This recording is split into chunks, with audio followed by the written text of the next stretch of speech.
নাই গিয়া, কারণ নাম আজান পড়লে পরে আমরা হাঁটতে যাই গিয়া।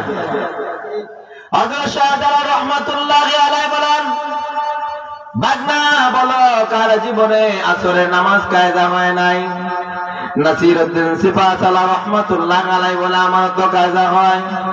সবাই বলে কায়দা হয়। শাহপরান রাহমাতুল্লাহি আলাইহি বলেন, মামা গো, ও মামা, আমার বালেক হওয়ার পরে কিসের আসর, কিসের জোহর, কিসের মাগরিব, আমার কোনো নামাজ কায়দা হয় নাই।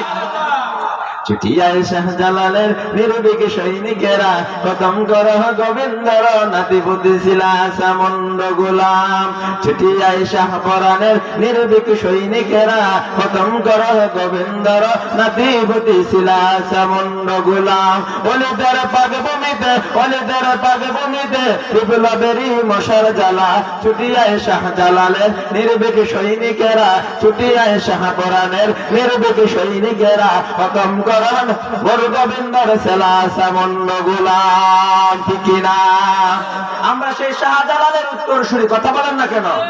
সেই শাহজালালের নামে আজকে যুবকেরা কল্যাণ পরিষদ করেছে। আমি দোয়া করি আল্লাহ প্রত্যেকটা যুবককে খালেদ বিন ওয়ালিদের মতো কবুল করুন। জোরে বলুন আমিন। প্রত্যেকের মা বাবা বেঁচে থাকলে হায়াতের মধ্যে বরকত দান করুন। দুনিয়ার জমিন ছেড়ে চলে গেলে কবরকে জান্নাতে টুকরা বানান। জোরে বলুন আমিন। আমরা যদিও মানুষ অল্প, কিন্তু আমাদের ইমানের দাম আছে না নাই?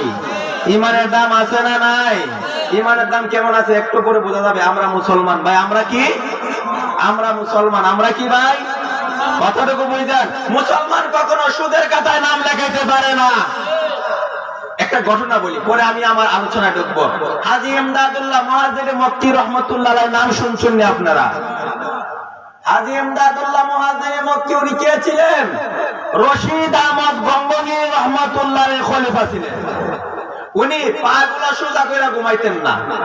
ওনাকে রশিদ আহমদ গঙ্গোহী বা ওনার এক মুরিদ প্রশ্ন করে, ও আল্লাহর ওলি, আপনি কেন পাগুলা সোজা করে ঘুমান না? হাজী ইমদাদুল্লাহ মুহাজ্জির মক্কি বলেন, আমি যেদিকে পাগুলা সোজা করতে যাই সেদিকেই মামলার তুজুল্লি নূর দেখা যায়। সেই হাজী ইমদাদুল্লাহ মুহাজ্জির মক্কি রাহমাতুল্লাহ আলাইহি বলেন যে একজন লোক ওনার কাছে দৌড়িয়া গেছে, যাই বলতেছে, হাজী সাহেব, আমার একটা সন্তান হয়েছিল বা অসুস্থ হয়েছিল, আমি মান্নত করছিলাম পায়খানা খাবো। কি খাবো ভাই? পায়খানা খাবো। ভালো করে বুঝেন, কথাটুকু তিতা হতে পারে, একটু আমলের নিয়তে শুনেন। হাজী ইমদাদুল্লাহ মুহাজ্জির মক্কি রাহমাতুল্লাহ আলাইহি বলেন, বাবারে, পায়খানা খাওয়া লাগবে না। যে লোকটা সুদ খায়, কি খায় ভাই? যে লোকটা সুদ